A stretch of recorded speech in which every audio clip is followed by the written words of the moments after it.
Apa ini tetap ternyata kalau aku rekam Mbak Intan Setianingsih itu nggak bisa masuk teman-teman. Mas Iqbal Nur juga keluar. Gimana ya ini ya? Coba suruh masuk lagi ya, Mbak Intan sama Mas Iqbal. Oke, Assalamualaikum warahmatullahi wabarakatuh.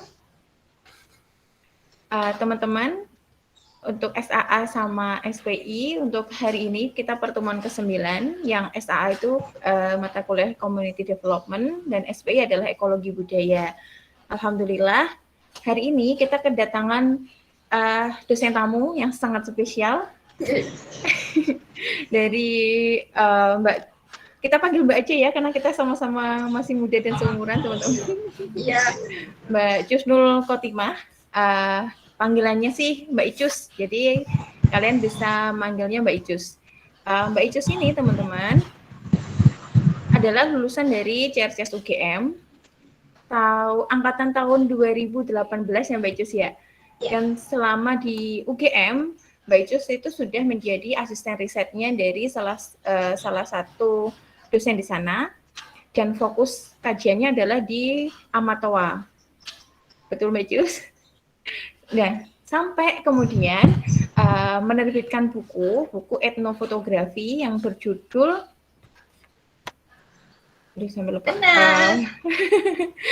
buku etnofotografi teman-teman yang berjudul apa ya? Sebentar, aku agak lupa.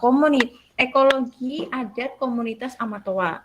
Nah, hari ini kita akan belajar bagaimana sih komunitas Amatoa itu, terus kemudian ketika mereka harus membuka diri sebagai suatu ekowisata, bagaimana mereka melakukan manajemen terhadap komunitas mereka, dan juga pemberdayaan tentu saja, tetapi tidak kemudian meninggalkan nilai-nilai ekologi yang sudah ada sejak nenek moyang. Gitu ya Mbak Icus ya?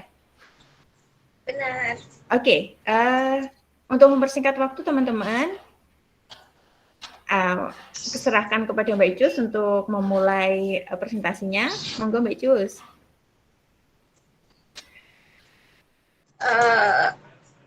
Bisa lihat nggak ya di sini ya? Belum ada share-nya.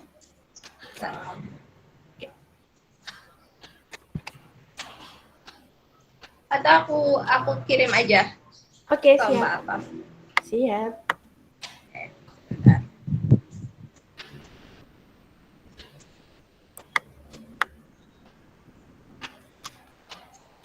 Oh ya teman-teman, untuk bukunya Mbak Icus, kalian bisa download karena ini bukunya disediakan secara online di laman website CRCS. Kemarin sudah aku upload juga di Siska, kalian bisa juga ngambil di sana ya.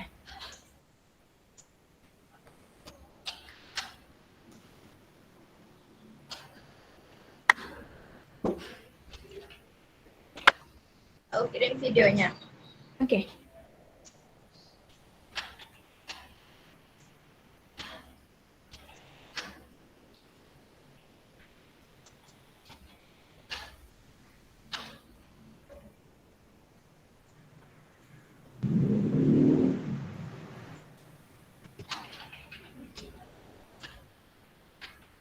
Ini masih banyak nggak nunggunya? Nunggu Gimana? teman-teman. Enggak kok, bisa dimulai langsung aja Mbak Cus. Nanti kalau ada yang menyusul, sesuai aja dengan waktu. Nah, ini ya. Sebentar, aku share dulu. Ini boleh langsung di-share atau nanti? Ya, share aja nggak apa-apa. Oke. Sebentar. Sebenarnya itu video harus penjelasannya harus sesuai dengan klik-kliknya. Oke.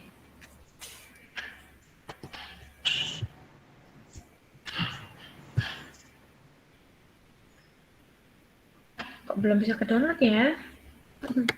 Maaf, agak-agak gaptek.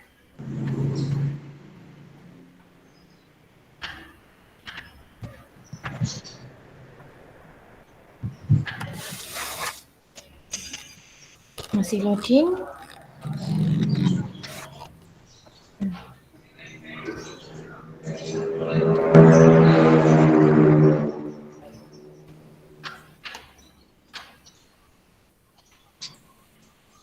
Assalamualaikum. Coba di atas ya. Halaman tadi Pak. Ini cuma pagi-pagi dari Pak Sudarsin ya. Apa? Iya. Saya boleh minta izin ke toilet sebentar Iya, silakan.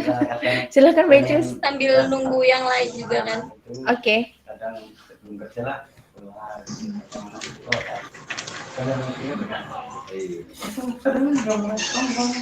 Iya iya. Oh iya Mas Bilal, tolong minta Mbak Intan untuk coba gabung lagi ya. Tadi pas rekamannya dimulai, Mbak Intannya keluar sama Mas Iqbal juga ya, Mas apa? Mas Hanif malah belum ada. Saya hitung-hitung sebetulnya dibagi sih total.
Teman-teman sambil nunggu Mbak Icus buat apa namanya, buat menyiapkan diri.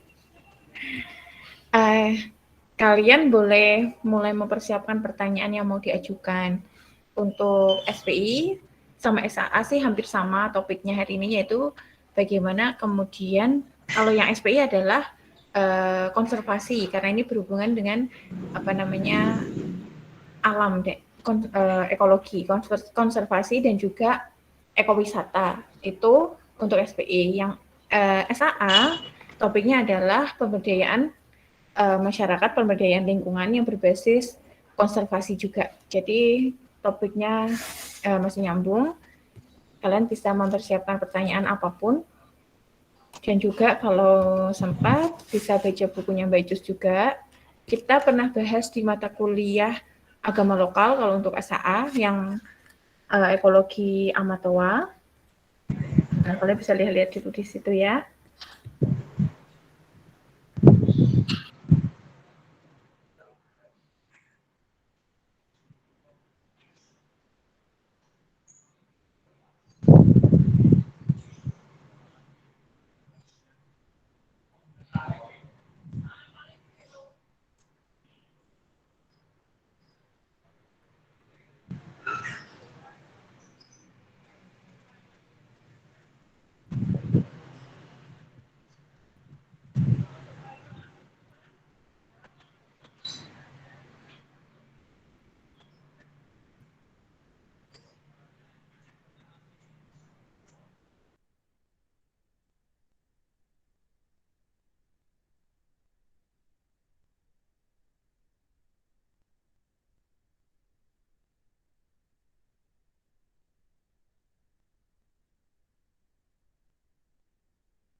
Alhamdulillah akhirnya Mbak Icus kembali.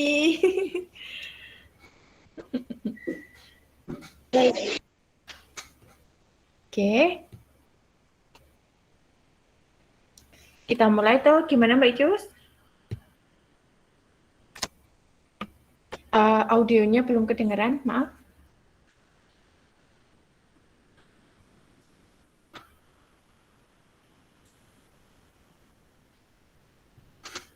Belum ada suaranya juga, atau...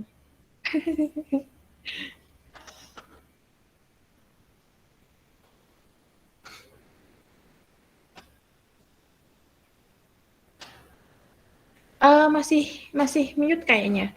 Mbak Icus unmute dulu.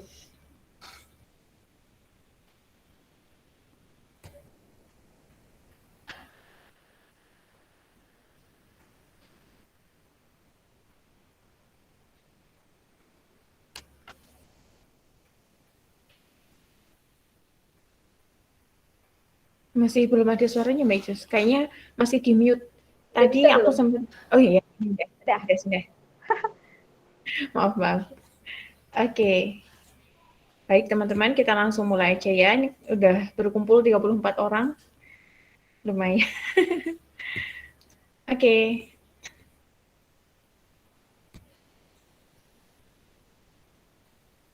Videonya udah? Sebentar, aku coba share.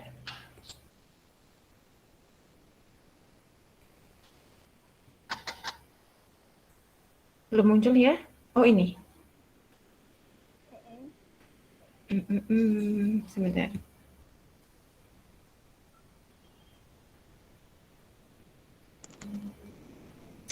Dia tidak mau.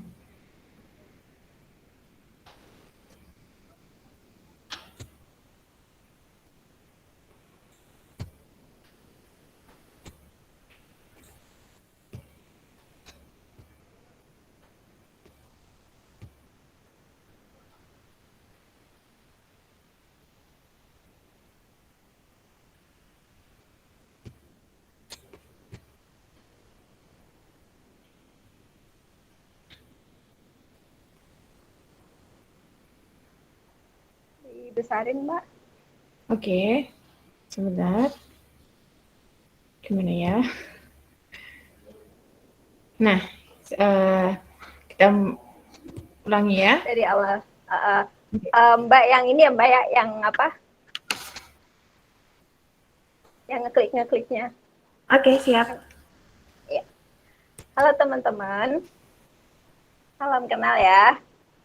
Saya Kusuma Tima. Biasa dipanggil Icus. Tadi juga udah dikenalin ya sama Mbak Alfa. Saya pengen, sebenarnya bukan ngajar ya. Ini berbagi pengalaman aja. Judulnya itu Ekowisata Adat Amatoa. Lanjut, Mbak. Oke.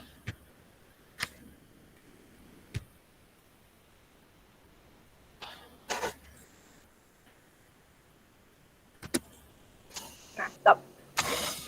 Nah, untuk memahami, no, yang slide belum ya. Oke. Ayo, stop di situ.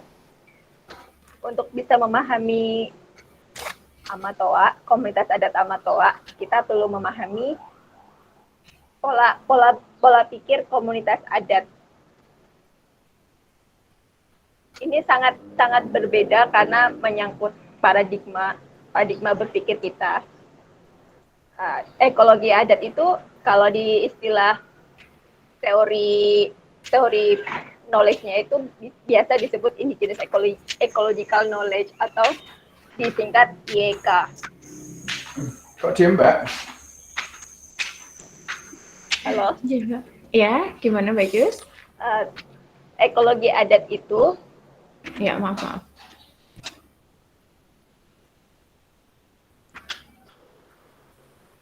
Sebentar. Sebentar ya Mbak Jus ya. Aku coba share biar tidak sepenuhnya. Jadi ini ternyata dia nggak bisa. Sebentar.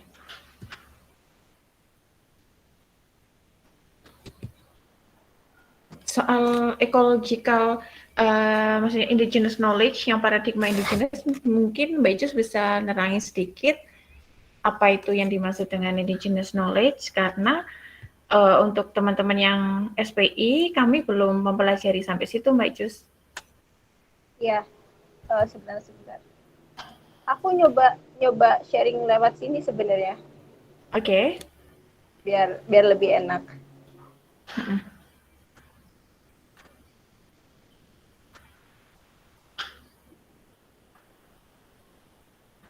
Udah kelihatan belum sih? Belum ada.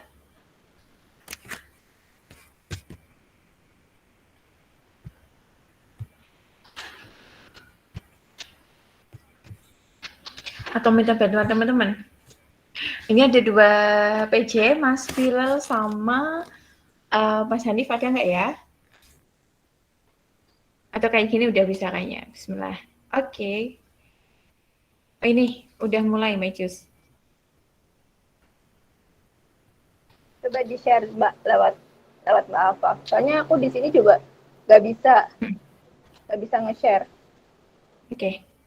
Kita ulangi lagi ya.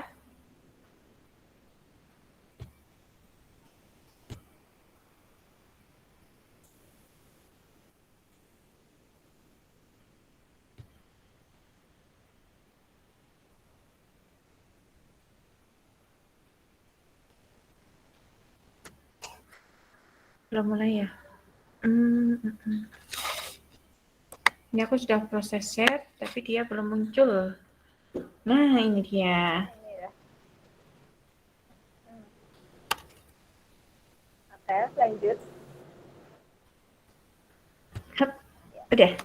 Silakan Mbak Jus. Jadi sebenarnya ekologi adat itu cara berpikir, pola pikir kelompok adat yang kalau kita bandingkan sama kita, ini bukan untuk melihat mana yang lebih baik atau mana yang lebih buruk, tapi kita hanya memahami yang lain gitu ya. Ekologi adat itu semesta gagasan dan praktik kehidupan komunitas adat yang menekankan keterkaitan dan keterikatan manusia dengan alamnya serta tak terpisahkan. manusia melestarikan alam dan sebaliknya dengan tujuan untuk mencapai keseimbangan kosmos sehingga relasi dan keutuhan eksistensi masing-masing subjek itu tetap terjaga. Jadi kalau misal kita melihat masyarakat adat itu contoh realnya itu mereka itu kalau ada acara ritual itu punya sesaji. Nah sesaji itu sebenarnya kalau bahasa agama mungkin kelompok Islam, karena kita Islam ya, kelompok Islam itu mungkin menyebutnya sebagai bid'ah atau kafir atau apa. Tapi mereka itu memiliki pemahaman sendiri. Ketika mereka menyajikan sesaji, itu sebenarnya bukan untuk memberi sesembahan kepada setan atau apa, tapi bahasa mereka itu sebagai ucapan bersyukur bahwa mereka itu selama ini sudah mendapatkan rezeki lalu mengembalikan ke alam. Sesaji itu dalam realitanya nanti dimakan, dikonsumsi oleh hewan-hewan lain yang sebenarnya itu juga menjaga keseimbangan mereka. Kalau misal pengalaman saya ketika di Amatoa itu, di sana itu ada banyak binatang-binatang yang berkeliaran di hutan karena memang mereka hidup di hutan. Dari sesaji yang mereka persembahkan ketika ada ritual itu nanti dihabiskan oleh binatang-binatang. Jadi sebenarnya itu muter gitu.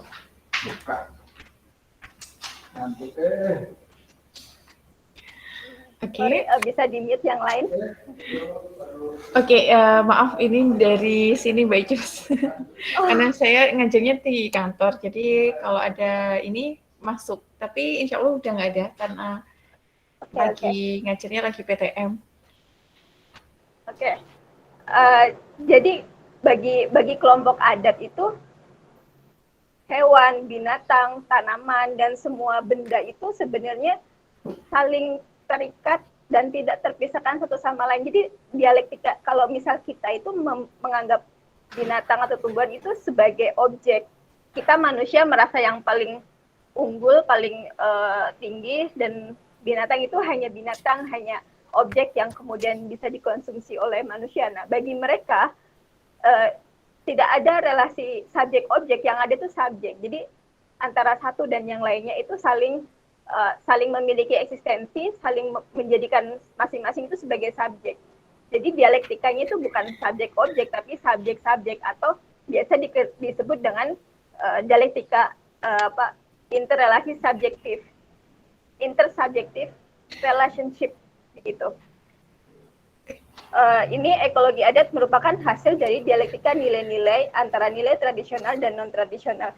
Jadi di teori ekologi adat itu ada istilahnya nilai-nilai tradisional dan nilai-nilai non-tradisional. Nah, kalau misal kembali ke Amatoa, ke masyarakat Amatoa, nilai-nilai tradisional itu ya yang memberi sesaji, yang menganggap mereka itu sebagai subjek, menganggap being other creation, ciptaan yang lain itu sebagai subjek.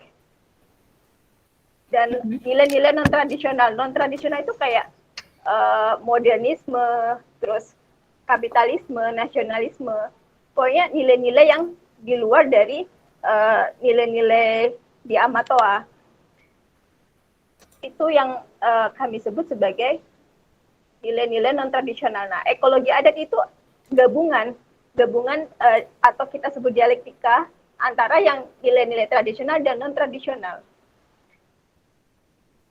Nilai-nilai tradisional itu menekankan pelestarian lingkungan dan relasi intersubjektif antara berbagai ciptaan antara manusia dan non-manusia. Nilai-nilai non-tradisional merupakan nilai-nilai asing yang datang ke komunitas adat Amatoa, misalnya seperti modernisme, nasionalisme, dan termasuk agama-agama dunia. Nilai tradisional dan non-tradisional bertemu dan berdialektika terus-menerus, sehingga menjadi Amatoa yang hari ini kita lihat. Hal ini juga berlaku di beberapa komunitas adat yang lain. Jadi tidak hanya di Amatoa. Amatoa itu hanyalah sampel dari gaya hidup atau pola pikir.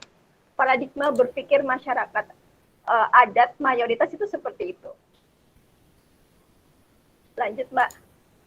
Oke, Mbak Jo sebentar, aku mau coba pakai device yang lain biar aku bisa approve orang-orang yang teman-teman yang mau masuk gitu ya. Siap-siap. Oke, sebentar.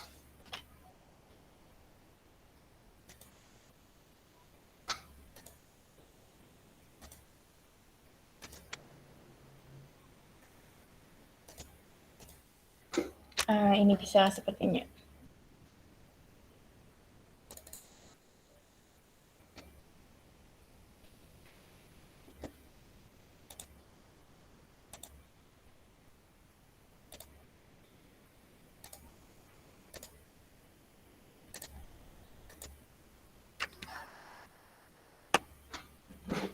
Nah, itu dia. Lanjut, Mbak, yang pasang Rikajang. Oke.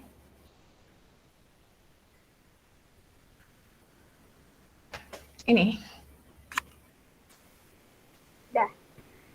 Nah, ekologi adat itu, cara paradigma berpikir mereka itu tertuangkan di tradisi oral mereka. Jadi kalau misal sebenarnya ini nggak bisa diperbandingkan, tapi untuk mempermudah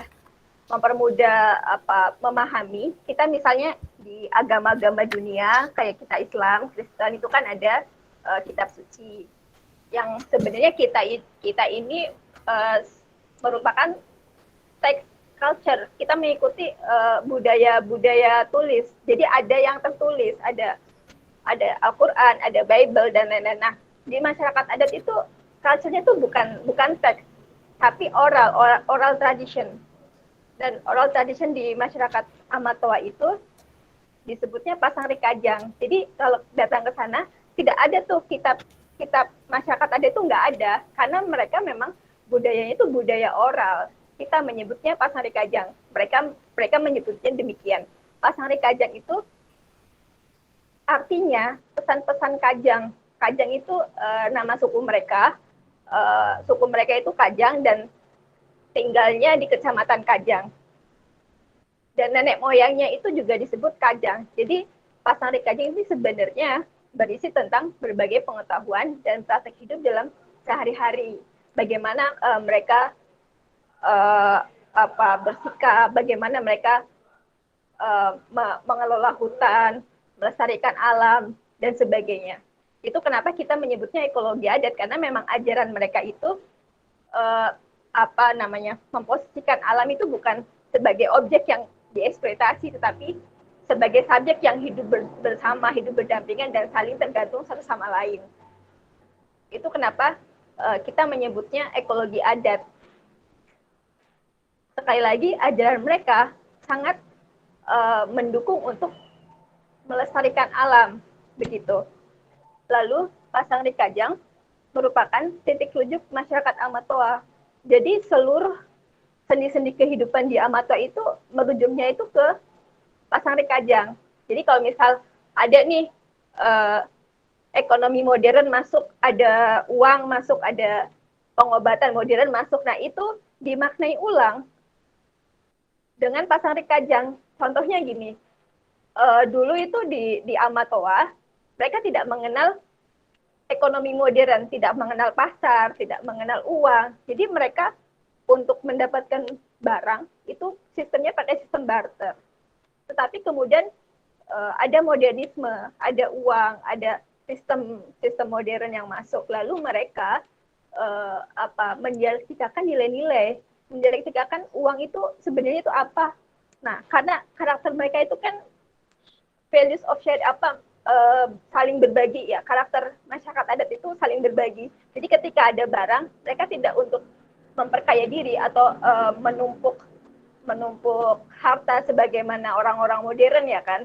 Tapi mereka itu saling berbagi. Itu kenapa mereka ada sesaji. Terus kalau misal ada hajatan itu mereka saling berbagi, memberi itu dengan besar-besaran. Karena mereka sistemnya bukan menumpuk kekayaan, tapi memang saling berbagi. Nah, uang yang masuk itu kalau misal di masyarakat modern itu dianggap sebagai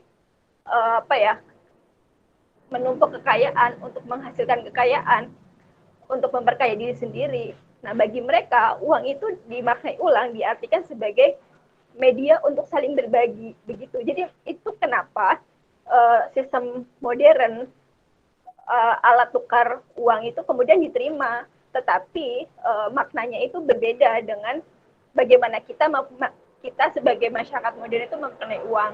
Bagi mereka, uang itu hanya alat untuk berbagi saja, gitu, bukan untuk memupuk kekayaan, begitu. Itu juga berlaku di tempat-tempat lain.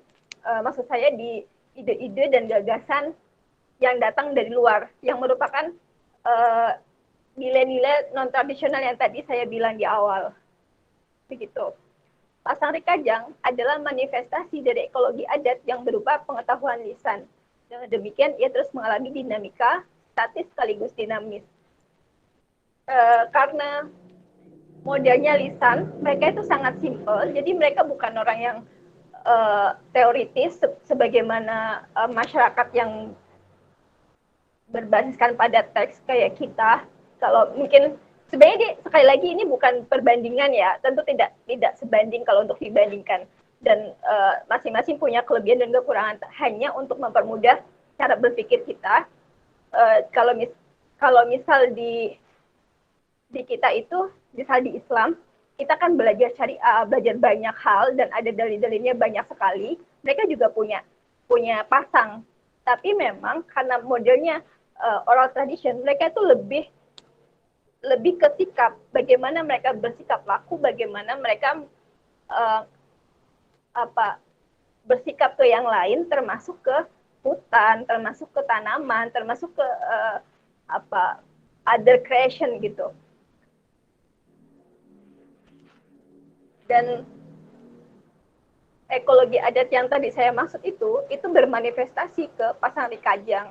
Pasang Rikajang lalu diaplikasikan ke dalam kehidupan sehari-hari. Jadi kalau misalnya datang ke sana, tanya Pasang Rikajang itu apa, mungkin jawaban antara satu sama yang lain itu mungkin berbeda, karena memang mereka bukan orang teoritis yang mendakik-dakik ngomongin teori, ngomongin banyak hal, ngomongin dalil ini itu dan sebagainya, tapi memang mereka hanya mengaplikasikan Pasang Rikajang, nilai-nilai pasang, misalnya bagaimana mereka bersikap ke lingkungan atau ke orang baru, bagaimana mereka menerima modernisme, bagaimana mereka menerima aturan-aturan dari pemerintah, ide-ide nasionalisme dan lain-lain. Itu semua itu didialektikakan, dan dari obrolan satu ke obrolan yang lain, itulah budaya lisan. Mungkin di lain kesempatan, mungkin yang anak-anak kebudayaan Islam ya, mungkin lebih paham soal ini, soal budaya lisan sama budaya oral gitu. Lanjut, Mbak.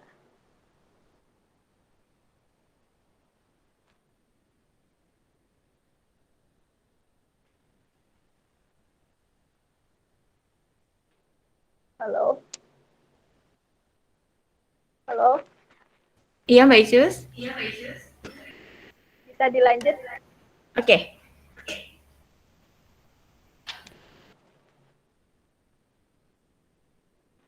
Nah, ini dari keseluruhan isi-isi pasang, sebenarnya pasang itu banyak banget.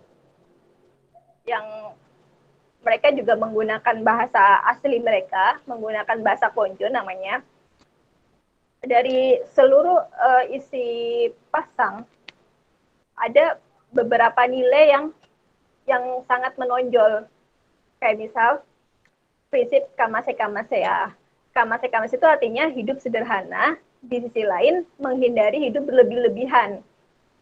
Selain itu, Pasang Rikajang juga memiliki 4 nilai utama. Yang pertama itu lambusuk atau kejujuran, kedua gatang atau ketegasan, ketiga subarak atau kesabaran, keempat mandiri atau bersuasembada atau atisona. Nah, 4 nilai ini dan nilai kamase-kamase itu yang diaplikasikan dalam kehidupan sehari-hari. Kayak misal ya, Mbak lanjut Mbak, next slide.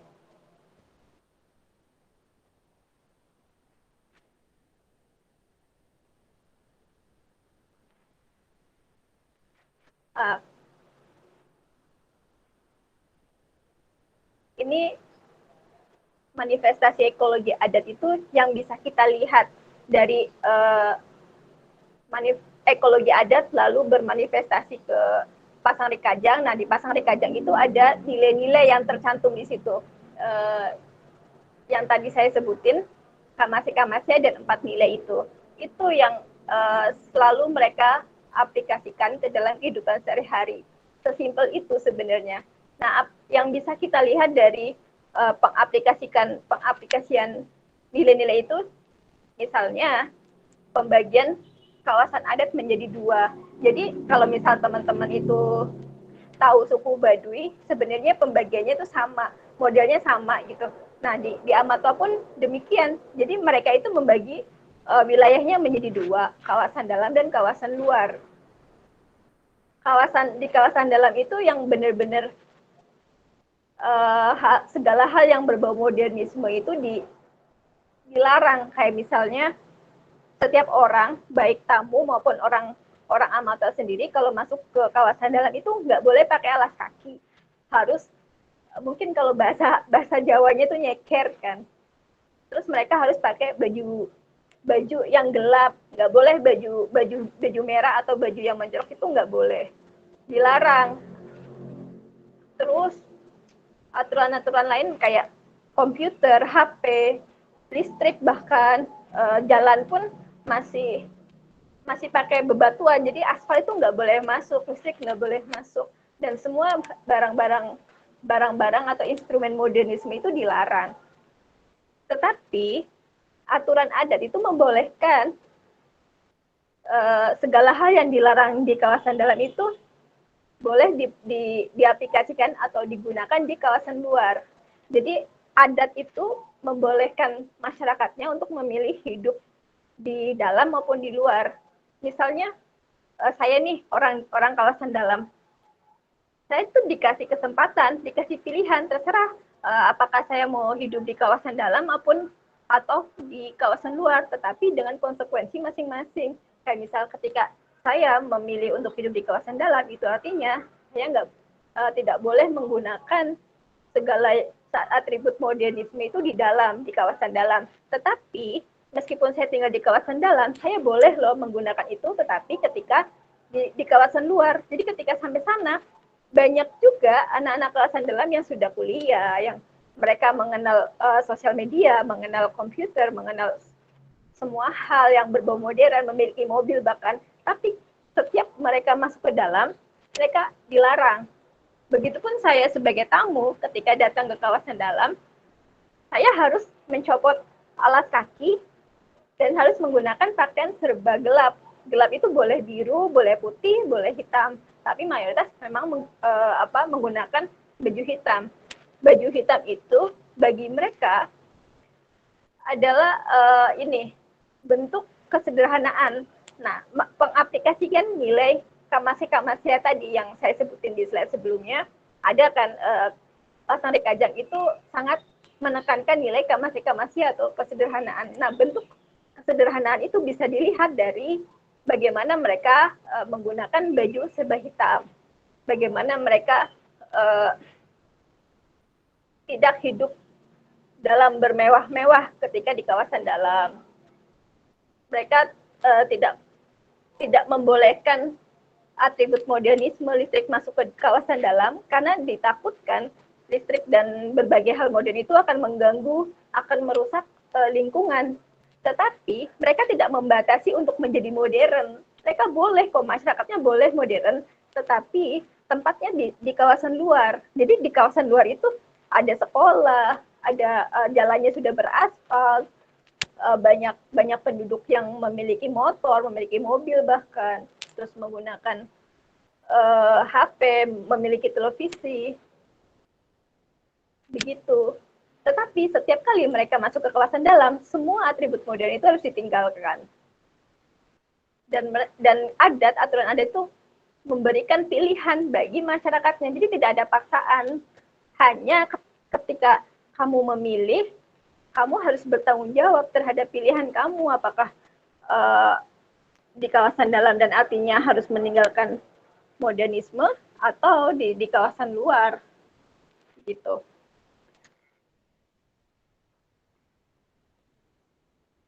manifestasi ekologi adat lainnya itu bisa dilihat dari seni, tradisi seperti tenun, tarian, cerita rakyat, nyanyian tradisional, dan musik tradisional, serta berbagai ritual termasuk sesaji.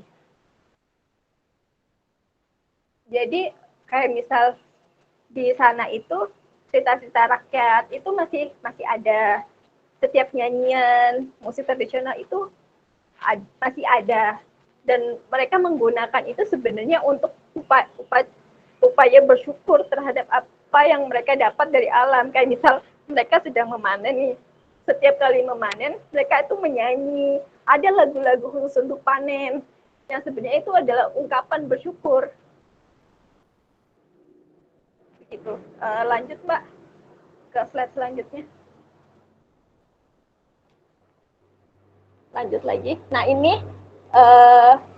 ini tuh yang foto tadi itu sebenarnya pintu masuk ke kawasan dalam.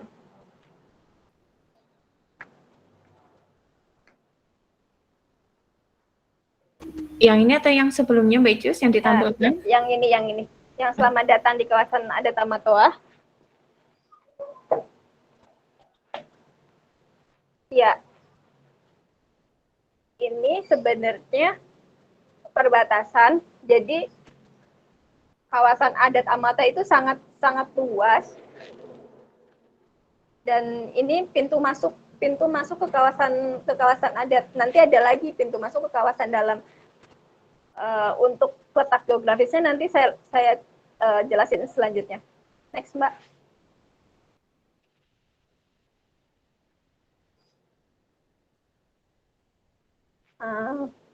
Ya, dan ini tuh tari-tariannya. Tari-tari tradisional Amatoa. Next.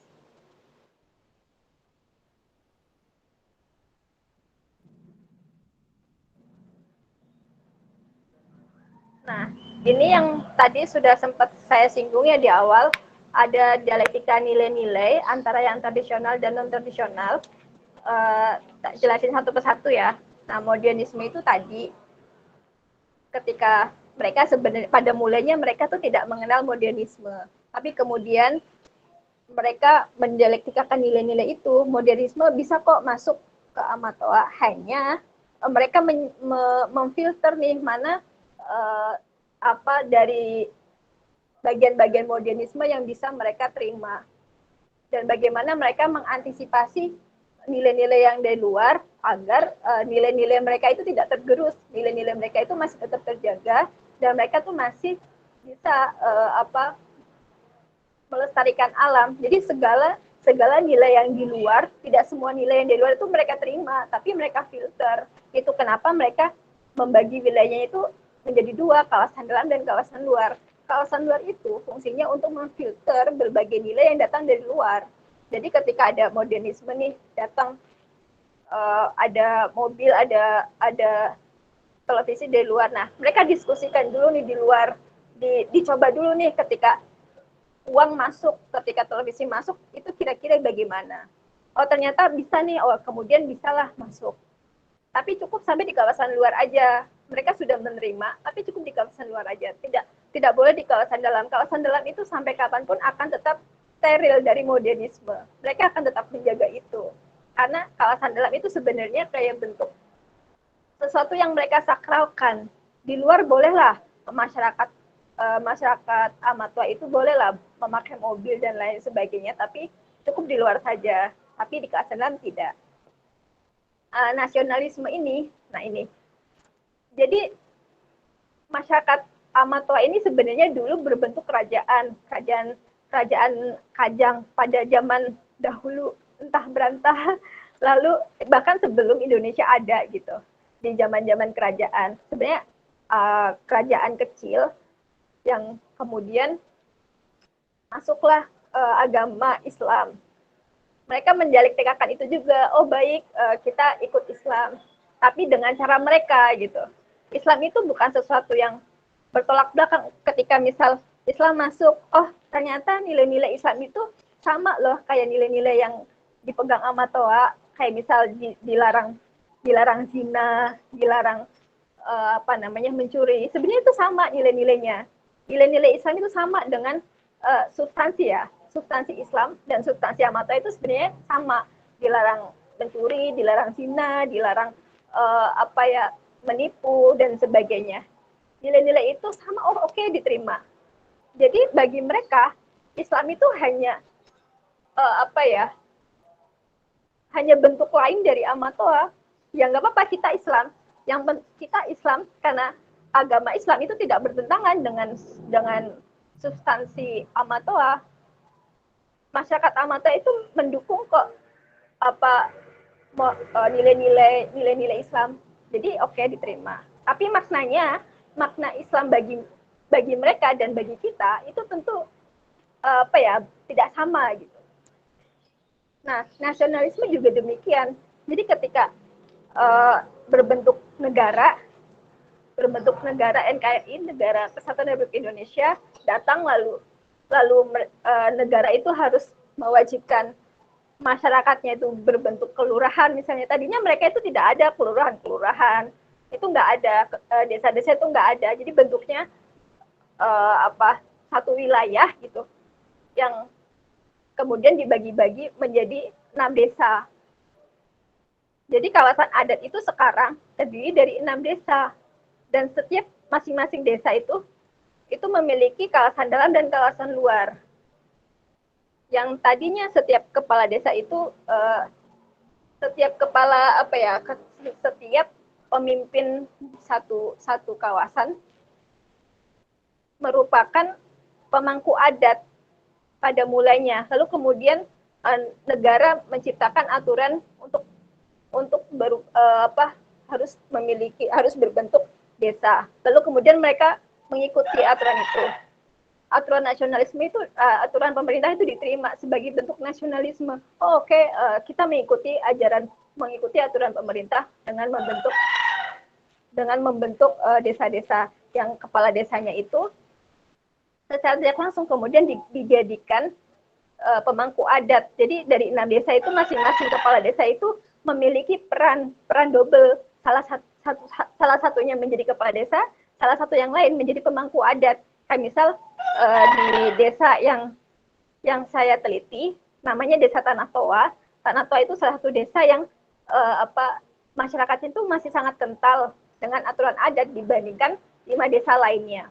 Nah, kepala desa di Tanah Toa itu memiliki peran sebagai Menteri Luar Negeri, kalau bahasa kita Menteri Luar Negeri, atau Galak Lombok kalau bahasa mereka. Yang tugasnya itu untuk mengkomunikasikan antara pemangku adat yang ada di kawasan dalam dan masyarakat yang ada di luar, begitu. Next, Mbak.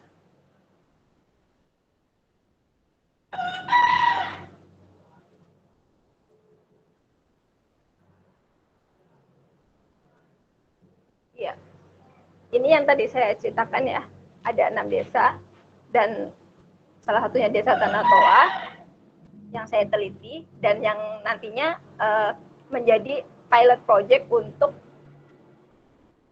desa wisata. Dari 6 desa di kawasan adat Tanah Toa, hanya satu Desa Tanah Toa yang nantinya dijadikan desa pariwisata begitu. Tapi sebenarnya tujuan jangka panjangnya untuk mengajak 5 desa yang lain untuk gabung ke dalam proyek ekowisata. Hanya memang Tanah Toa itu karena yang paling kental dan paling bisa diorganisir, kita memulainya dari Tanah Toa. Begitu. Lanjut.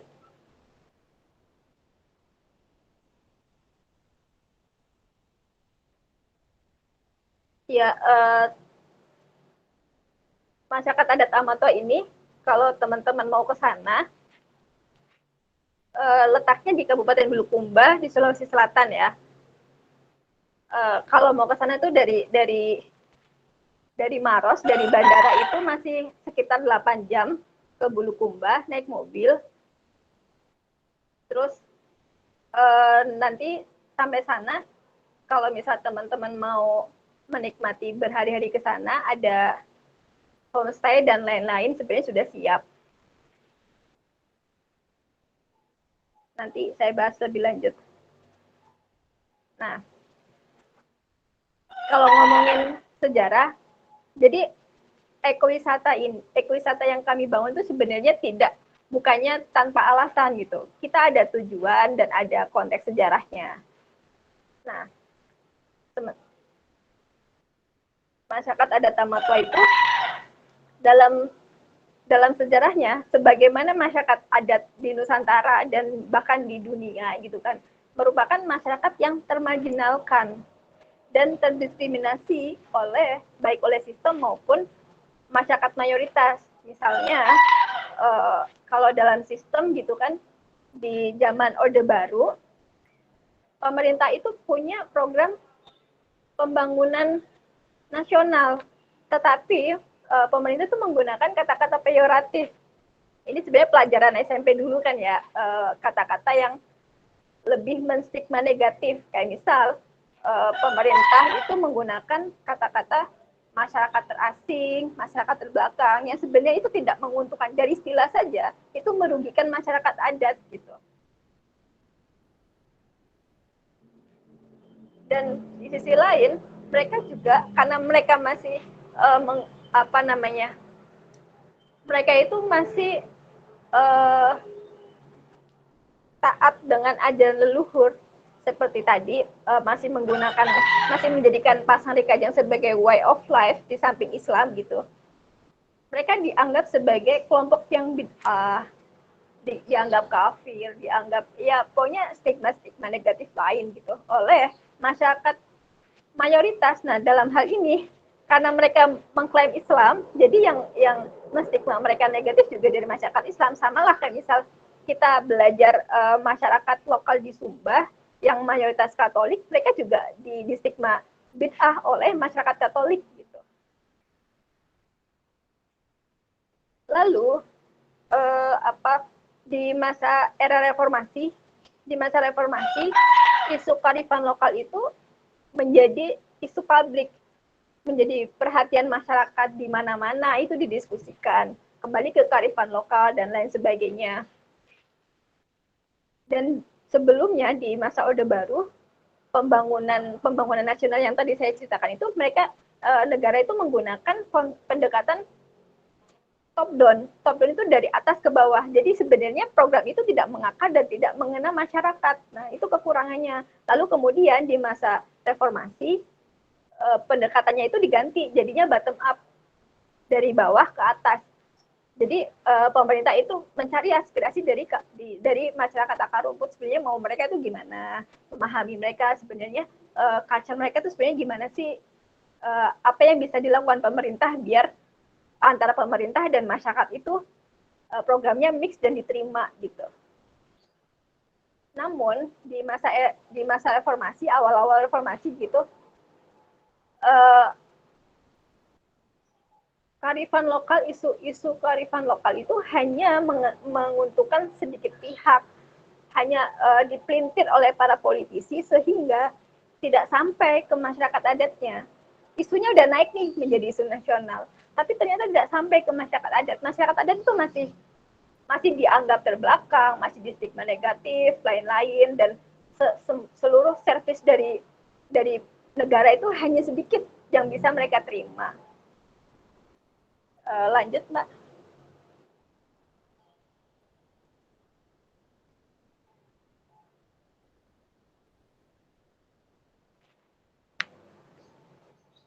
Tetapi waktu itu, nah sebelum ke sini, masyarakat Amata itu salah satu dari sekian banyak masyarakat adat yang sudah mendapatkan pengakuan dari pemerintah.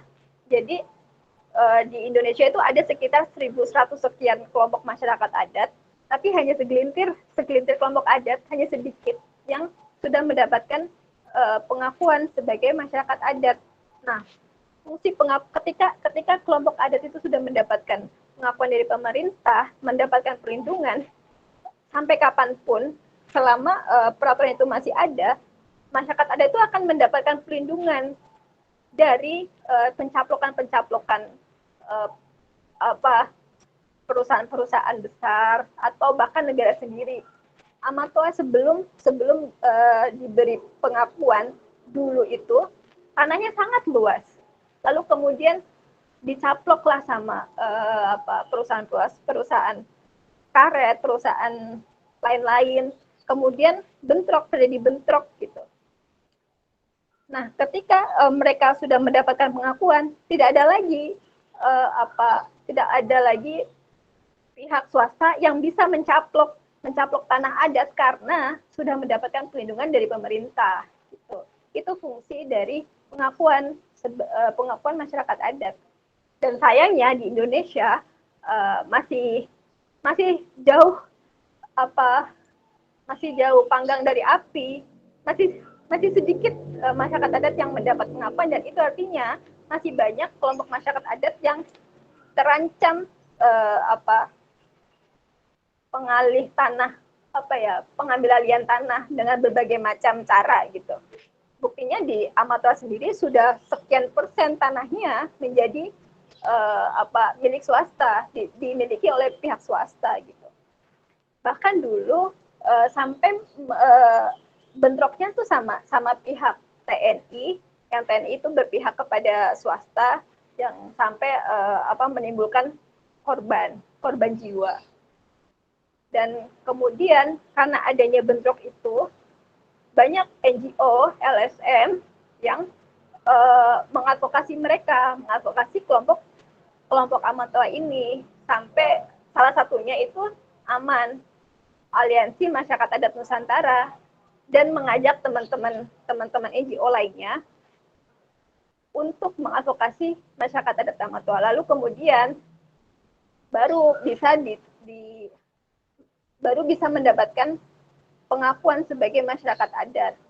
Yang itu artinya satu kemajuan, bahwa ketika mereka sudah mendapatkan pengakuan, itu artinya tidak bisa lagi pihak lain mengambil tanah mereka, tanah adat mereka, hutan adat mereka, begitu. Nah, keberhasilan ini ya, di slide itu saya jelasin keberhasilan masyarakat adat Amatoa dalam mempertahankan diri dan melestarikan lingkungan, mendapatkan pengakuan oleh pemerintah daerah nomor 9 tahun 2015 terkait pengakuan dan perlindungan komunitas Amatoa sebagai kelompok adat. Lalu, perda ini diikuti dengan diterbitkannya surat keputusan dari KLHK terkait pengakuan tanah dan atau hutan adat Amatoa sekitar berapa ini? 313,99 hektar di Kecamatan Kajang. Begitu. Ini tuh hutan adat yang masih tersisa. Dahulu itu lebih luas lagi gitu. Lanjut. Nah, lanjut lagi. Nah, sebelum kita lanjut, kita perlu menggarisbawahi beberapa istilah yang sering digunakan untuk membahas masyarakat adat. Ada istilah pembangunan dan kesejahteraan. Nah, sebenarnya kalau ngomongin definisi kata itu kan sebenarnya juga memiliki konteks sosial politik ya. Mungkin nanti Bu Afaf akan menjelaskan lebih lanjut bagaimana politik agama, politik kata gitu. Nah, kata pembangunan dan kesejahteraan ini juga saya pakai di tesis, di tulisan-tulisan dalam tanda kutip, tetapi kan sebenarnya itu mereka itu sudah sejahtera. Masyarakat adat itu sebenarnya nggak butuh pihak lain. Mereka sudah sejahtera, mereka kecukupan, mereka bersuasembada. Karena misal mereka dari baju mereka buat sendiri, makan mereka sudah ada, karena tanahnya banyak, punya kebun, jadi untuk makan sudah kecukupan dari hasil panen mereka. Hanya karena memang kita hidup memang di zaman modern yang kita tolak ukur kesejahteraan itu berbeda dengan tolak ukur mereka. Nah, karena saya sendiri bagian dari masyarakat modern, ya nggak mau saya menggunakan kata kesejahteraan.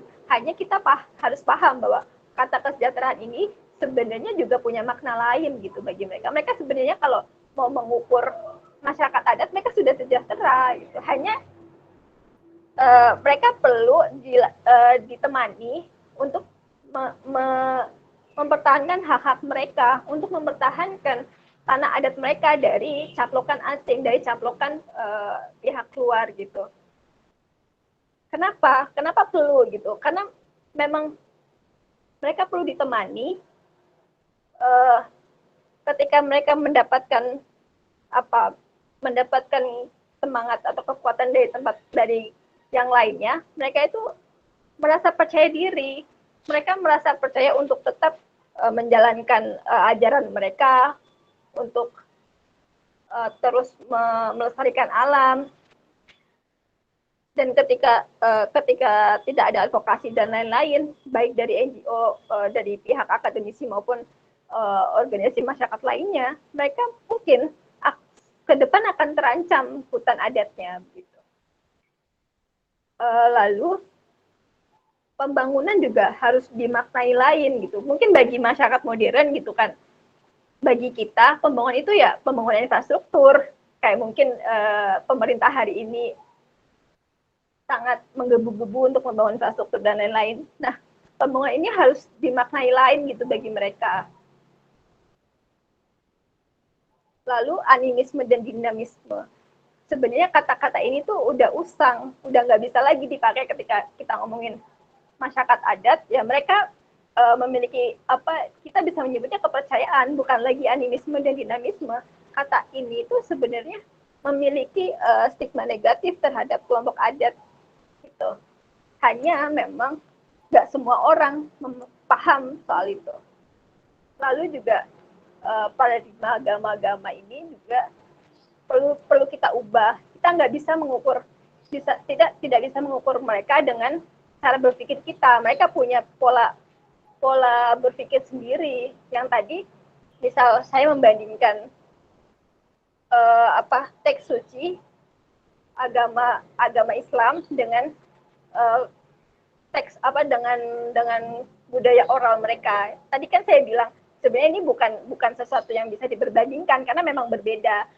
Tetapi dalam tanda kutip ini hanya untuk mempermudah kita memahami saja gitu. Next.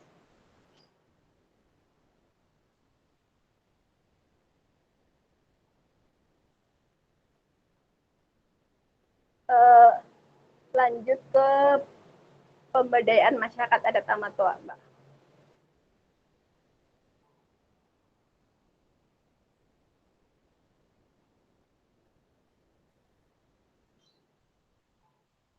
Ya.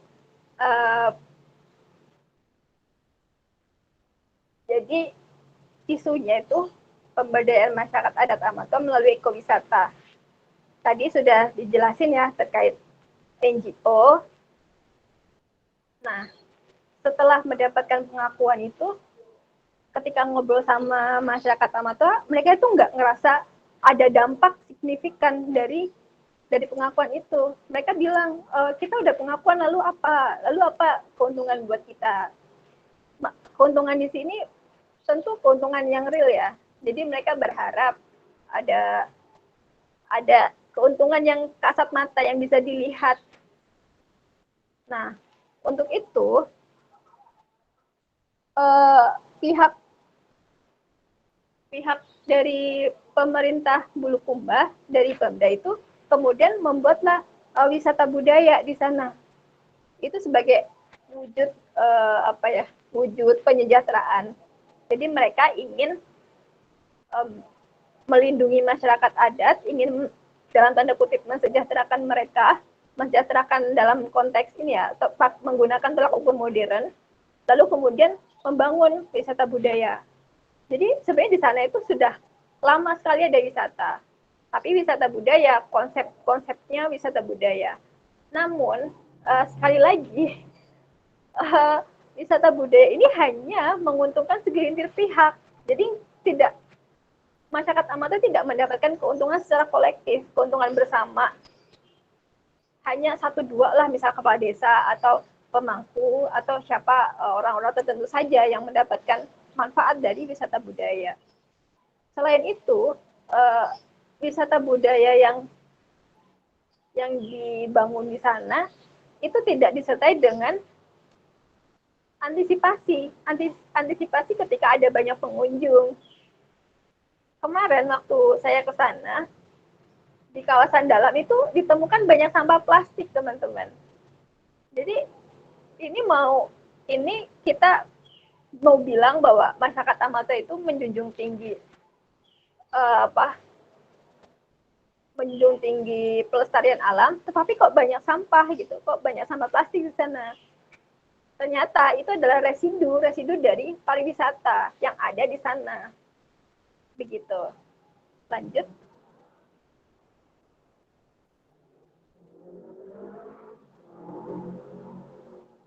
Nah, maaf ya ini pakai bahasa Inggris.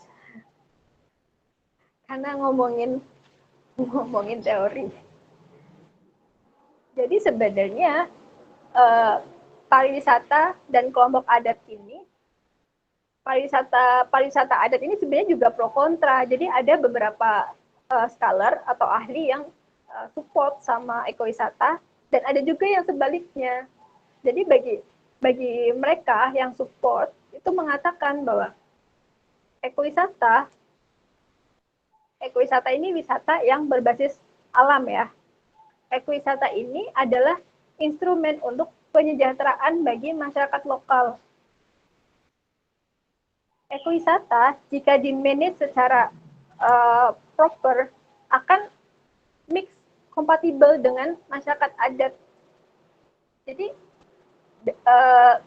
konteksnya gini teman-teman. Di Demon tourism itu ini ketertarikan masyarakat global hari ini di abad 20 itu tertarik dengan budaya, dengan culture, karena mobilitas sudah bisa kemana-mana ya kan, ada teknologi, ada macam-macam.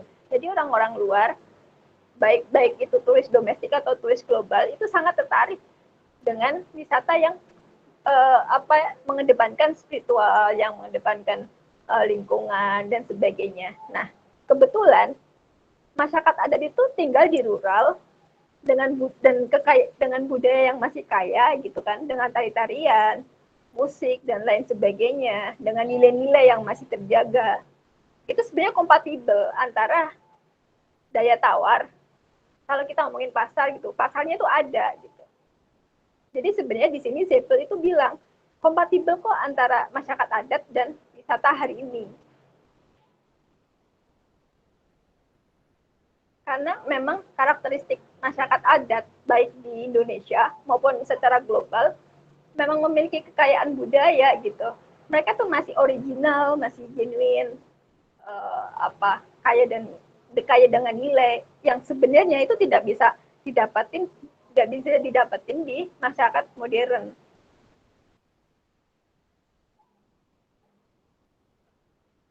Lanjut, Mbak.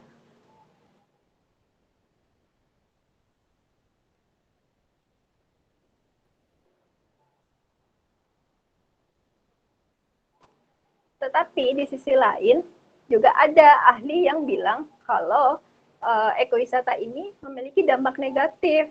Mereka bilang ekowisata itu bagaimanapun alasannya cuma bentuk lain dari kapitalisme, karena nanti ada modernisme datang, terus juga ditakutkan nanti akan mengganggu, akan merusak lingkungan, akan merusak budaya orang-orang lokal begitu.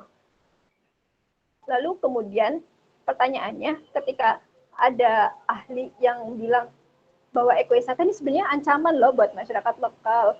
Ini tuh cuma bagian lain kok dari globalisasi, dari kapitalisme dan lain-lain. Lalu kenapa? Pertanyaannya kenapa kita tetap menggunakan ekowisata kan? Lanjut.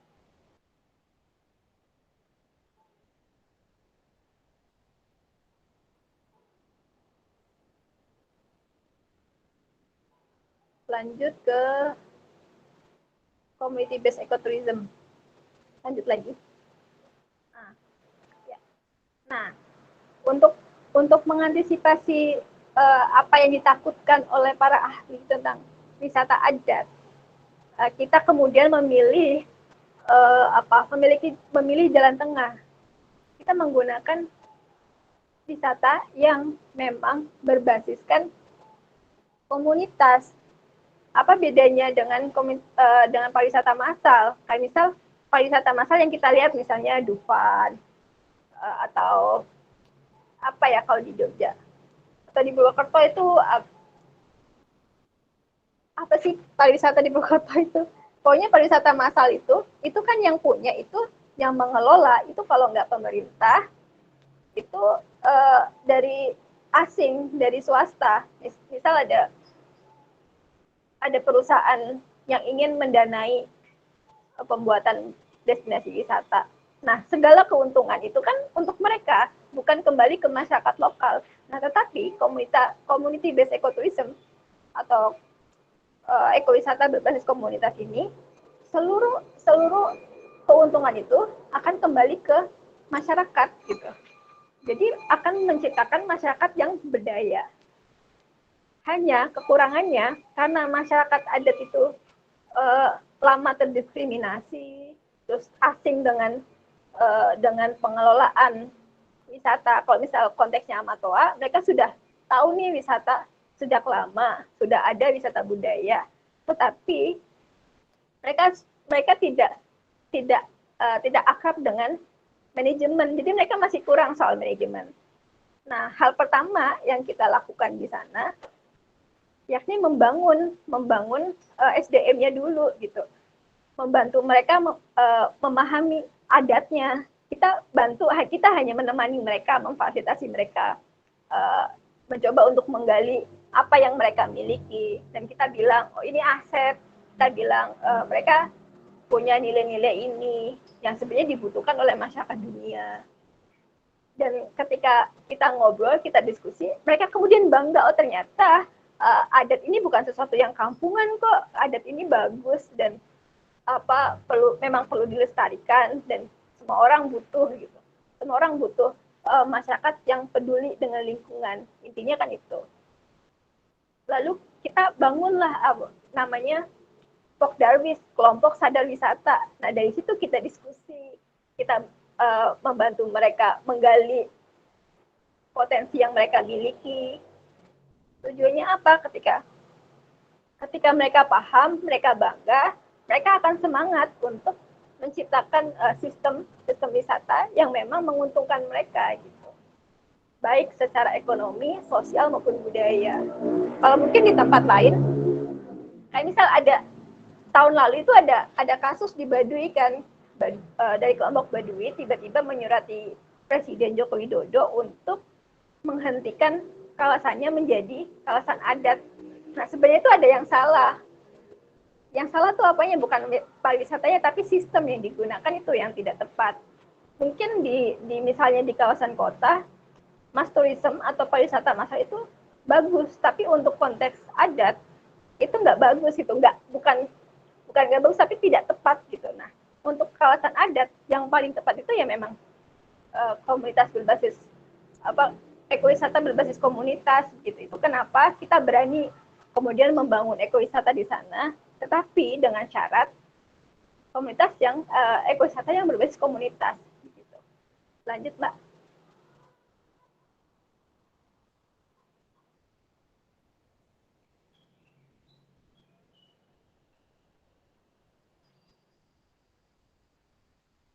Nah, ini yang tadi saya jelasin. Yang kita bangun agar ekowisata ini tidak berubah menjadi sesuatu yang merusak atau yang justru mengancam orang-orang lokal. Jadi ada beberapa hal yang kita lakukan sebagai upaya untuk mengantisipasi. Pertama, mengembangkan Pokdarwis yang tadi saya bilang, kelompok sadar wisata, dan melakukan berbagai pelatihan sumber daya manusia. Lalu menciptakan sebuah sistem yang transparan, bisa diakses oleh semua orang. Kita menyebutnya sistem satu pintu sebagai upaya untuk mengantisipasi dampak negatif dari ekowisata. Di beberapa ekowisata di dunia,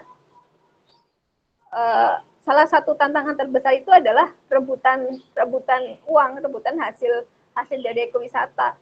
Nah, hal itu terjadi karena tidak adanya sistem yang transparan dan bisa diakses oleh semua orang. Jadi ketika misalnya kita membangun sistem yang transparan, kita juga membangun kepercayaan satu sama lain gitu. kepercayaan baik antara masyarakat Amatoa sendiri maupun antara masyarakat Amatoa dan pemerintah atau dengan pihak lain, pihak luar. Jadi sistem yang perlu diperbaiki. Lanjut.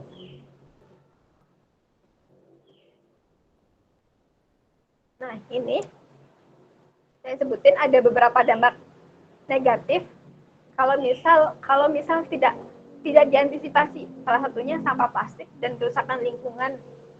Karena plastik itu kan bagi masyarakat adat itu sesuatu yang lain. Mereka itu belum paham dampak negatifnya dan lain sebagainya. Itu kenapa melalui Pokdawi sini kita membantu memahamkan mereka bahwa plastik itu punya dampak negatif loh dalam skala panjang. Mereka harus lebih aware dengan itu. Dan selain memahamkan masyarakat adat Amatoa, kita juga membangun sistem bagaimana pengunjung itu juga aware terhadap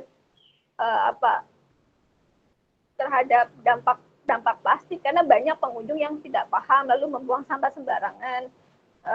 Dampak sosialnya, banyak anak-anak yang mengikuti tingkah laku pengunjung yang membuang sampah sembarangan. Nah, itu juga ada dampak sosialnya. Di sisi lain juga ada dampak sosial, misal pencopetan dan lain-lain.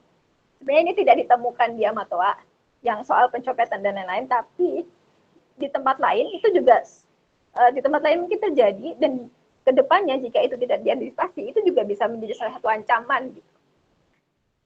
Dan ini ada konflik antar warga yang disebabkan adanya rebutan hasil. Ini juga terjadi di beberapa ekowisata di tempat lain gitu.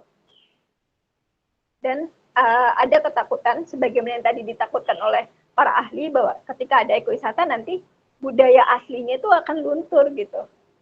Nah, lalu gimana antisipasinya? Nah, kita mencoba untuk melegalisasi ekowisata misal dengan menerbitkan perdes. Jadi di perdes, peraturan desa itu, kita membentuk aturan-aturan apa yang harus dilakukan oleh manajemen ekowisata, apa yang dilakukan pemerintah desa, apa yang bisa dilakukan oleh pengunjung, misalnya harus pakai baju hitam, harus melepas sandal dan lain sebagainya. Itu semuanya itu diatur di perdes. Nah, ketika ada salah satu pihak yang baik itu kepala desa ataupun pihak lain yang tidak mematuhi apa yang tertulis di perdes, akan kena sanksi gitu, baik sanksi sosial, sanksi dari adat ataupun sanksi secara legal gitu. Lanjut.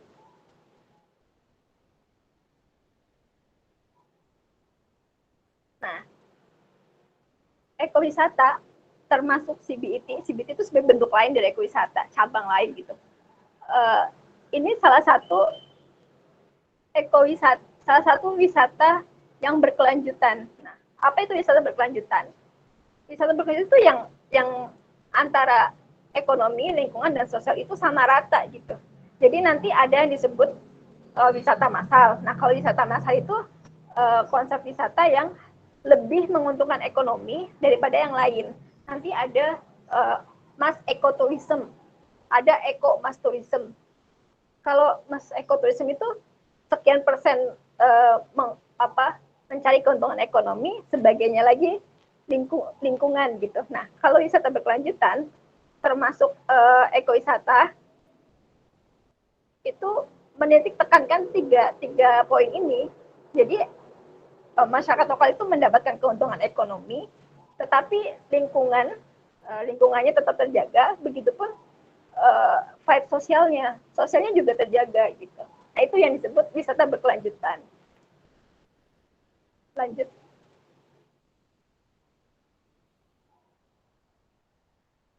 Oke. Sudah. Kayaknya terlalu banyak ya. Terima kasih Mbak Icus. Teman-teman, gimana tadi? Insya Allah penjelasannya sudah sangat lengkap ya. Jadi kita tadi belajar tentang apa itu masyarakat Amatoa, terus kemudian secara geografis mereka masuk di wilayah mana dan lain sebagainya, sampai kemudian Mbak Icus juga nerangin bagaimana ekowisata itu terbentuk, apa yang harus dipersiapkan, antisipasi jika terjadi dampak negatif, dan bahkan diterangkan beberapa teori yang fokus ke ekowisata. Teman-teman silahkan mengajukan pertanyaan. Untuk sesi pertama 3 pertanyaan dulu.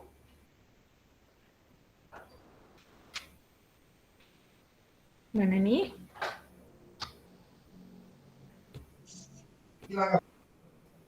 Ya. Badung dulu Bu otaknya Bu. Oke. Oke Mas Bilal. Sebentar Bu, panas Bu. Tegal Panas ya? panas banget Bu, serius nih. Ngap sih. Lagi di mana sih Mas Bilal? Gubuk Bu, Oke.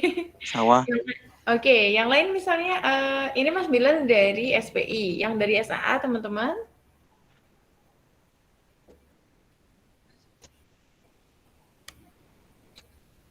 Izin bertanya ya Bu. Ya silakan, alhamdulillah. Silakan Mas Bilal, sudah adem. Daripada nggak ada yang nanya Bu ya.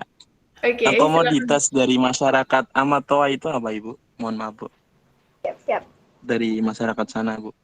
Yang jadi pemasukan utama masyarakat sana katanya kan tadi sempat dijelasin, masyarakat sono kan katanya apa ya, low duit lah gitu kan, sampai ada yang banyak barter ya kan, sampai uang pun mereka pun kayak mengesampingkan seperti itu Bu, tradisional banget lah gitu kan. Itu kan kasihan gitu loh, kita kesana kan yang ada malah miskin, kita banyak uang cuma nggak guna kan kesana kan. Mohon maaf Ibu, terima kasih. Baik, mungkin langsung dijawab Mbak Icus. Baik.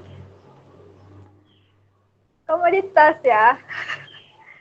Jadi kebanyakan nih, saya cerita sebentar.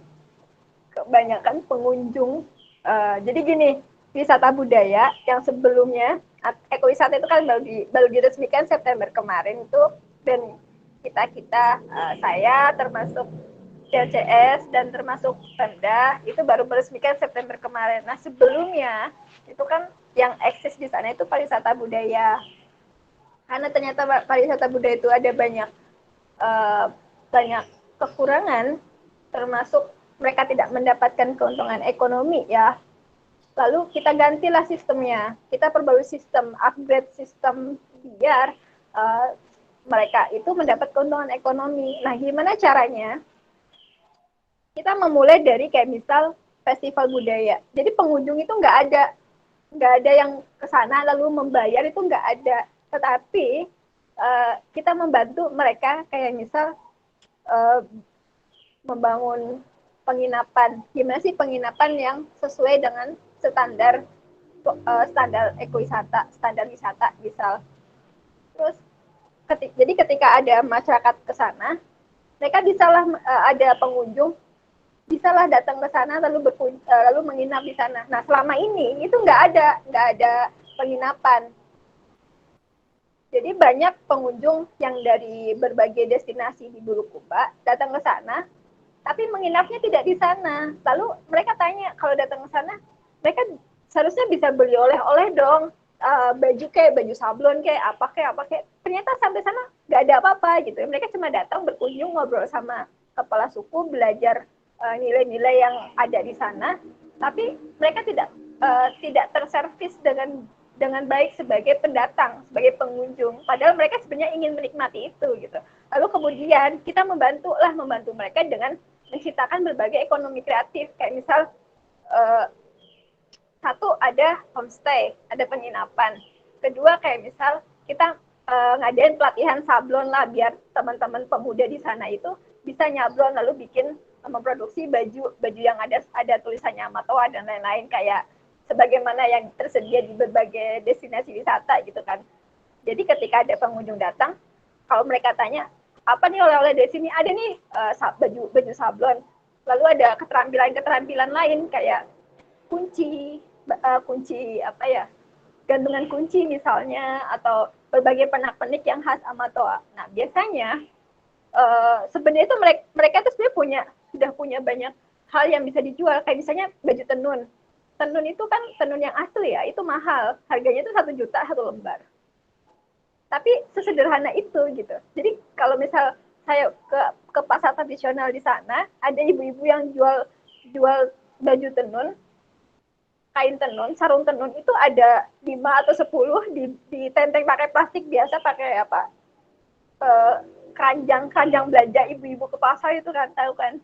Tapi sebenarnya nilainya itu jutaan rupiah gitu, karena dalam satu bungkus itu ada 10 atau 15 sarung tenun yang kalau diuangkan satu tenunnya itu 1 juta. Itu artinya ibu-ibu itu ke pasar membawa sekitar 15 juta gitu.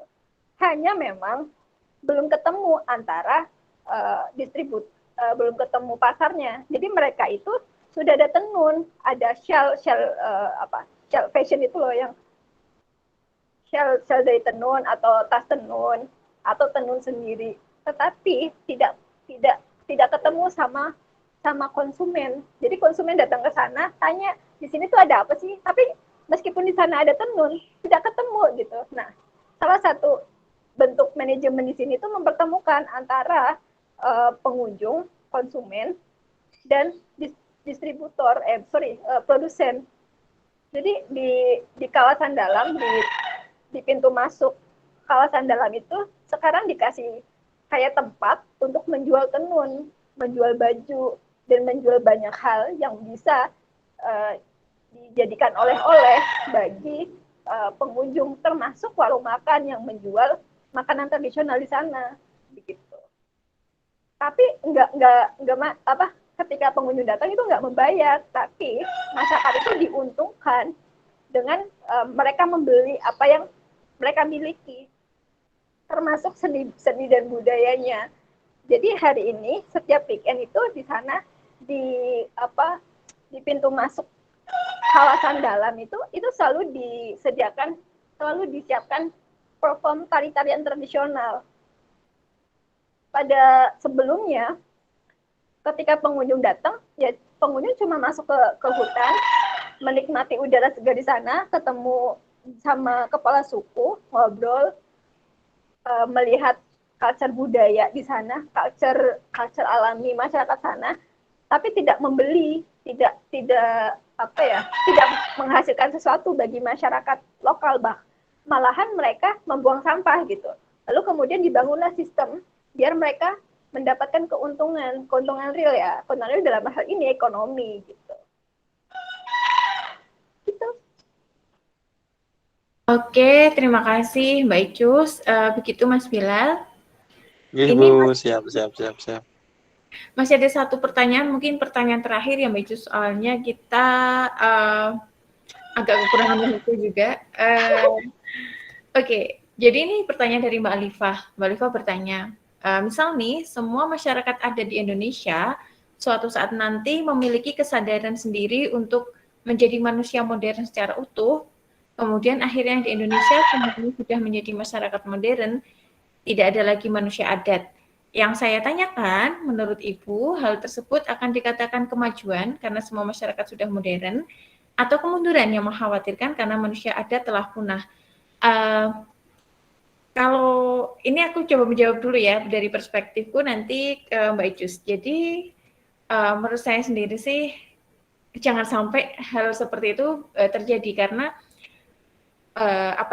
dikotomi antara masyarakat modern dan juga masyarakat tradisional itu adalah dikotomi yang diciptakan oleh orang-orang yang dia turunan dari kolonialisme, memandang masyarakat adat itu sebagai masyarakat yang tidak berkeadapan. Padahal sebenarnya masyarakat adat itu memiliki peran yang sangat luar biasa dalam menjaga bumi, dalam melestarikan kehidupan ekologis dan lain sebagainya. Kalau kita lihat bagaimana kemudian dampak pemodernisasi atau modernisasi yang terlalu berlebihan, kita bisa melihat dampaknya bagaimana kemudian masyarakat di Kanada, mereka melakukan pembantaian besar-besaran terhadap bangsa Inuit kayak gitu, atau masyarakat aborigin yang kemudian harus tersingkir karena adanya pendatang-pendatang dari Eropa. Dampaknya apa? Tentu saja selain dampak sosial masyarakat adat itu sendiri, dampak yang nyata adalah kesehatan bumi ini makin menurun seperti itu Mbak. Jadi tidak ada penjaga-penjaga ekosistem, tidak ada penjaga-penjaga alam yang kemudian memiliki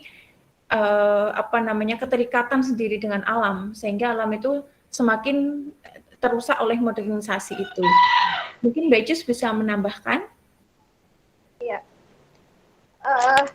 Hidup itu kan sangat dinamis ya. Kita nggak bisa ngelihat itu hitam putih atau disamarakan. Gimana kalau nanti masyarakat adat itu hilang semua? Saya rasa itu tidak mungkin gitu ya. Karena kita akan kalau ngomongin sebenarnya ya segala hal itu mungkin, tapi kemungkinannya menurut saya itu sangat kecil karena kita akan terus berdinamika gitu. Kayak timbangan itu ada berat sebelah, terus berat kanan, berat kiri, akan selalu seperti itu. Kayak misal hari ini ya kita kemarin itu masyarakat aja itu tidak ada pengakuan, mereka dibiarkan dan diskriminasi dan lain sebagainya. Lalu kemudian muncullah pihak-pihak yang mengadvokasi mereka, termasuk apa yang kita lakukan ekowisata itu sebenarnya untuk memperkuat mereka gitu, baik dari kekuatan politiknya maupun sosialnya atau sebenarnya kita adalah yang kita lakukan itu sedikit hal untuk membantu menguatkan mereka untuk terus bisa melestarikan alamnya gitu. Karena kita sangat berterima kasih kepada mereka karena selama ini mereka sudah menjaga alam, menjaga hutan. Dari hutan itu kita mendapatkan oksigen. Ya, mereka yang menjaga alam gitu kan. Kita harus berterima kasih dan kita berhutang banyak sama mereka. Nanti akan ada pihak-pihak yang terus bermunculan gitu. Karena bagi saya secara pribadi hidup itu seimbang gitu. Ketika ada misalnya di contoh lain, misal pemerintah ini sedang menggalakkan pembangunan besar-besaran, nanti ada pihak lain yang bilang pembangunan ini jangan terlalu masif ketika pembangunan ini melawan alam. Yang kemarin-kemarin itu viral pernyataan KLHK gitu kan, Menteri KLHK. Terus nanti akan terus bermunculan seperti itu. Jadi saya rasa kedepannya akan terus ada kok. Ketika salah satu dimatikan nanti akan muncul yang lain. Gitu. Ya. Terima kasih Mbak Icus. Oke teman-teman, mungkin aku bisa menyimpulkan sebentar untuk pertemuan ke-9 kali ini adalah tentang ekowisata tadi. Seperti Mbak Icus jelaskan bahwa ekowisata yang bagus itu bukan berarti memiliki skema yang top down dari pemerintah kemudian berusaha memberdayakan tanpa melihat konteks masyarakat itu sendiri. Tetapi yang paling bagus adalah bagaimana kita turun ke bawah, melihat potensi, melihat apa yang harus diselesaikan di masyarakat adat itu tanpa menghilangkan identitas mereka untuk kemudian diangkat menjadi suatu ekowisata yang berkelanjutan. Nah, juga kita tidak boleh menafikan bahwa masyarakat adat yang tradisional itu masih memiliki peran yang luar biasa, tidak hanya untuk menjaga lingkungan, tetapi juga menjaga identitas budaya yang harus kita miliki dan harus kita lestarikan. Demikian, sepertinya kita sudah melebihi waktu yang ditentukan. Terima kasih banyak untuk Mbak Icus telah bersedia untuk sharing kepada teman-teman dan juga terutama sharing pengalamannya sebagai seorang yang berperan dalam pembangunan ekowisata di Amatoa seperti itu ya Mbak Icus. Semoga program ekowisata di Amatoa bisa direplikasi juga di tempat-tempat yang lain dan juga Mbak Icus bisa nanti sharing-sharing lagi ke kita gitu ya Mbak Icus ya. Oke, untuk teman-teman terima kasih sudah berpartisipasi. Nanti untuk bukunya Mbak Icus akan aku share dan juga slide presentasinya sehingga untuk kelas community development ini akan sangat penting untuk penyusunan tugas akhir kalian yang berupa proposal pemberdayaan masyarakat dan juga kepada kelas ekologi budaya itu juga akan menjadi suatu insight yang bisa kalian garap untuk tulisan-tulisan kalian seperti itu. Terima kasih teman-teman, terima kasih Mbak Icus. Wassalamualaikum warahmatullahi wabarakatuh. Waalaikumsalam. Sama-sama teman-teman. Jangan lupa absen di Siska. Bu.